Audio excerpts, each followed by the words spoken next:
আসসালামু আলাইকুম। কেমন আছেন সকলে? আশা করি খুবই ভালো আছেন। আজকে আলোচনা করা হবে এই ফলিক জেড ট্যাবলেটের কী কী উপকারিতা রয়েছে, কী কী রোগের জন্য আমরা এটা গ্রহণ করতে পারবো এবং কী মাত্রায় গ্রহণ করতে হবে, কোন বয়সের মানুষ কতটুকু খেতে পারবেন, এই বিষয় নিয়ে আজকের এই আলোচনা থাকবে।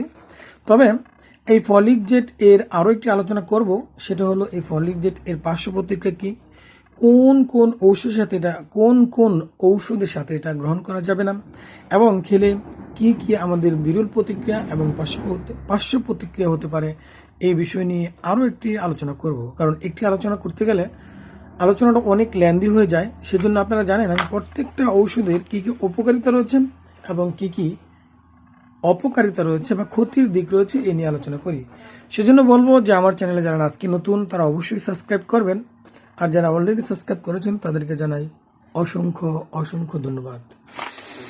কারণ এই যে আজকে যে আলোচনা করতেছি, আলোচনা করতে আমাদের কিন্তু অনেক কি বলবো, অনেক সময় ব্যয় করতে হয়, পরিশ্রম হয়। তারপর আপনাদের কাছে তো টাকা পয়সা বাড়ি গাড়ি কিছুই চাই না, শুধু একটা সাবস্ক্রাইব। আর যদি প্রয়োজন মনে করেন, কিছু জানার ইচ্ছা থাকে বা কিছু ত্রুটি হয়ে থাকে, সেই ক্ষেত্রে অবশ্যই একটা কমেন্ট করবেন। যাই হোক, আলোচনা সামনের দিকে চলে যাচ্ছে। এই ফলিক জেট ট্যাবলেটটি আমরা সাধারণত গর্ভ অবস্থার জন্য তৈরি করেছেন। যারা এই ওষুধটি তৈরি করেছেন অপসনিন কোম্পানি। এটা প্রাইস একবারে সীমিত আকারে একটা স্যাম্পল রয়েছে, যেটা নাকি আমাকে ভিজিট করেছিল। হ্যাঁ, ডক্টররা আমাকে ভিজিট করেছিল, সেই ভিজিট থেকে আমি আপনাদেরকে আজকে এই প্রতিবেদনটা আলোচনা করতেছি। এই ফলিক জেট হলো স্বাস্থ্য যে গর্ভ অবস্থার জন্য খুবই পারফেক্ট একটি ট্যাবলেট। ফলিক জেট অ্যাসিড রয়েছে গর্ভবতী মায়েদের জন্য অত্যন্ত গুরুত্বপূর্ণ, কারণ এটি শিশুর মস্তিষ্ক